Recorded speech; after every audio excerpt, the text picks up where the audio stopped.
Jaundice রোগটিকে নিয়ে আপনাদের অনেক ভ্রান্ত ধারণা আছে। যেমন একটু আপনাদের টয়লেট ইয়ালো হলো তখনই ভাববেন জন্ডিস, বা কোনো কারণে জ্বর জ্বর ভাব, খিদা মান্দ হচ্ছে, বমি বমি ভাব হচ্ছে, আপনারা ধরে নিলেন জন্ডিস।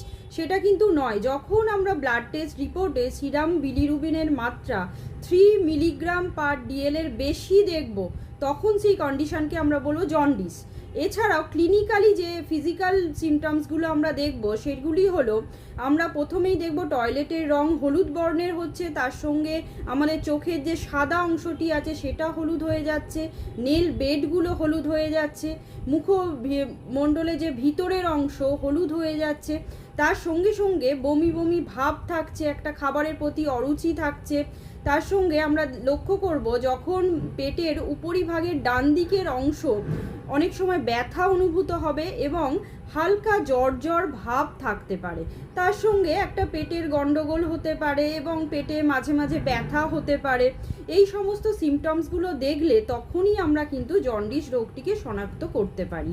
এই জন্ডিস রোগটি হলে অবশ্যই একজন চিকিৎসকের পরামর্শ নেবেন এবং সেই মতো যদি চিকিৎসা করান অবশ্যই আপনারা সম্পূর্ণরূপে সুস্থ হয়ে উঠবেন।